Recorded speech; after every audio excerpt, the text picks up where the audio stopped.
तो आज का हमारा जो लेक्चर होने वाला है वो केवल 3 क्वेश्चन मैं आपको यहाँ पे कराऊंगा, जो कि बहुत ही इम्पोर्टेंट क्वेश्चन होने वाले हैं ये, ठीक है ना। बहुत ज़्यादा इम्पोर्टेंट ये क्वेश्चन है। 3 क्वेश्चन आपको कराऊंगा कैलोरीमेट्री से, ठीक है ना। सेलिना बुक में ये 11, 12 एंड 13, ठीक है। तो इन तीनों क्वेश्चन को आप लोग ध्यान से देख लो। देखो पहला वाला क्वेश्चन दिया हुआ है कि 200 gram of hot water at 80 degree Celsius is added to 400 gram of cold water at 10 degree Celsius, neglecting the heat taken by the container. Calculate the final temperature of the mixture of water. Okay, specific heat capacity of water दिया है 4200 joule पर KG पर kelvin. मतलब है क्या चीज, ये कोई मान लो कंटेनर है, ठीक है ना। इस कंटेनर में क्या भरा हुआ है, वाटर, ठीक है। ये वाटर कैसा है, 80 डिग्री सेल्सियस इसका टेम्परेचर है, और ये है कितना, इसका जो मास है ना, मतलब m1, वो लेट कर लो कि 200 ग्राम है। समझ आया। इसके बाद कह रहा है कि इसका जो टेम्परेचर है ना, टेम्परेचर वो कितना है, 80 डिग्री सेल्सियस, यानी कि बोले तो T1 आप लेट कर लो कितना होगा, 80 डिग्री सेल्सियस, ठीक है। फिर उसके बाद इसमें 400 ग्राम कोल्ड वाटर इसमें ऐड करते हैं, ठीक है ना। मतलब एक ग्लास लिया, ठीक है ना, उस ग्लास में कितने वाटर था, इसमें वाटर भरा हुआ है, ठीक है ना। उस वाटर को इसमें डालते हैं, समझ में आया। और ये जो वाटर है ना, इसका जो मास है यानी कि m2, इसको हम ले लेते हैं 400 ग्राम, समझ में आया।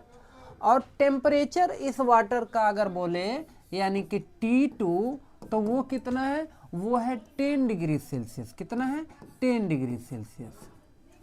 चूंकि ये भी वाटर है, ये भी वाटर है, तो इसका स्पेसिफिक हीट कैपेसिटी 4200 है, यानी कि C2 इसका भी 4200 आएगा, ठीक है ना। और इसका C1 ये भी 4200 ही आने वाला है, समझ में है। मतलब इसको जूल पर केजी पर केल्विन लिख लेता हूँ, यहाँ पर भी जूल पर केजी पर केल्विन, ठीक है, ये चीज़ें। तो ये जब ये वाटर आप इसमें डालोगे तो अब जो टेम्परेचर है इसका, ना तो जो मतलब जो सल्यूशन मिलेगा आपको, जो सल्यूशन आपको मिलेगा जब वाटर को मिक्स कर देंगे, तो मान लो वाटर ज़्यादा हो जाएगा क्योंकि 400 ग्राम ये है और 200 ग्राम ये है। जब ये दोनों आपको आपस में मिक्स करोगे तो मिक्स करने के बाद क्वांटिटी बढ़ जाएगी, ठीक है ना। और इसका जो टेम्परेचर होगा, अब ये टेम्परेचर ना तो 80 डिग्री सेल्सियस होगा, ना तो 10 डिग्री सेल्सियस होगा, ठीक है ना। 10 से कुछ बढ़ जाएगा और 80 से कुछ कम हो जाएगा, यानी कि 10 से लेके 80 डिग्री सेल्सियस के बीच में कोई होगा, जिसको हम T लेते हैं। यही फाइनल टेम्परेचर है, यही T आपसे पूछ रहा है। बातें समझ में आया। अच्छा, दूसरी चीज यहां पर देख लो कि ये 4200 जूल पर केजी पर केल्विन है स्पेसिफिक हीट कैपेसिटी। तो ये तो क्लियर जान लो कि वो SI यूनिट है। तो SI यूनिट है तो हमारा जो m2 और m1 है वो CGS में है। इसको कन्वर्ट करोगे तो ये हो जाएगा 0.4 kg, और ये कितना हो जाएगा 0.2 kg। ये काम आपको कर लेना है। अब इसके बाद फार्मूला क्या कहता है, फार्मूला कहता है m1 C1 T1 minus T equals to m2 C2 T minus T2। ये फार्मूला होता है। ला के सारा वैल्यूज यहाँ पर सब्स्टिट्यूट कर लेंगे। m1 के प्लेस पर आ जाएगा 0.4, ये लिया था ना, नहीं m1 ये लिया है हमने, 0.2 आएगा, ठीक है ना। 0.2 C1। तो एक काम करते हैं, चाहे चाहने दो बाद में कर लेंगे वो काम, कोई दिक्कत नहीं। 4200 दोनों साइड रहेगा, 4200 तो वो कैंसिल आउट हो जाएगा, बस यही काम है। T1 के जगह पे T1 कितना है, 80 है ना, तो 80 माइनस T और ये हो जाएगा M2 है 0.4, ये C2 वापस से 4200 ही आएगा, और ये हो जाएगा T माइनस T2 कितना है, तो T2 आपका है 10 डिग्री सेल्सियस, तो यहाँ पर 10 लिख दो, ये इससे काट दो। समझ में आया। अब इसके बाद ये 0.2 का मल्टीप्लाई करेंगे तो 2 8 जा 16, तो ये हो जाएगा 16, ठीक है, माइनस 0.2 T इक्वल्स टू, इसका मल्टीप्लाई करेंगे तो 0.4 T माइनस 4।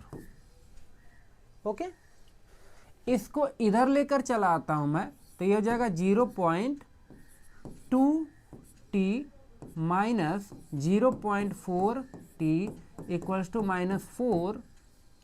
16 को लेकर जाओगे आप उस साइड, तो ये होगा ऐसे। बात ये समझ आया।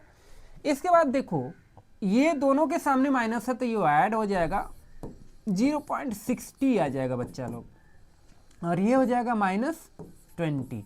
माइनस माइनस कैंसिल आउट कर दो, ठीक है। अब t इक्वल्स टू आपको कितना मिल जाएगा, 20/0.6, कुछ ऐसा। एक काम करते हैं, 10 से मल्टीप्लाई कर देते हैं ताकि डेसिमल हटेगा यहाँ से, तो ये हो जाएगा 200। सोच रहा हूँ कैलकुलेटर का यूज़ कर लूँ, लेकिन जाने दो, क्या ही यूज़ करें कैलकुलेटर। इसको डिवाइड करते हैं, 200 को डिवाइड करेंगे 6 से, 6 3 जा 18, 6 3 जा 18, यही आया है ना, हाँ ठीक है। ये मतलब ऐसा दिख रहा है कि ये बार बार 3 3 3 3 आता रहेगा, मतलब फाइनली अगर बोले तो t इक्वल्स टू आपको मिलेगा 33.33 डिग्री सेल्सियस। मतलब जो आपका ये सोल्यूशन है ना, मतलब सोल्यूशन तो नहीं कह सकते क्योंकि दोनों वाटर है, तो लेकिन हाँ इतना कह सकते हैं कि कोल्ड वाटर और हॉट वाटर का जो सोल्यूशन मिलेगा उसका जो टेम्परेचर होगा, फाइनल टेम्परेचर, ये होगा 33.33 डिग्री सेल्सियस। इन सब चीज़ों का यूज़ करते हैं जब कोई मेडिसिन वगैरह बनाना होता है, या फिर एकदम परफेक्ट उतना ही टेम्परेचर जब देना होता है ना, या उतना ही टेम्परेचर करना होता है ना किसी मेडिसिन वगैरह का कुछ का, तो वहाँ पर ये सब चीज़ें, ये कैलकुलेशन काम में आता है कि हाँ एकदम इतना में इतना मिक्स करेंगे तो एकदम इतना ही टेम्परेचर होगा। बातें समझ में आया। नोट करना है तो नोट कर लीजिए आप लोग।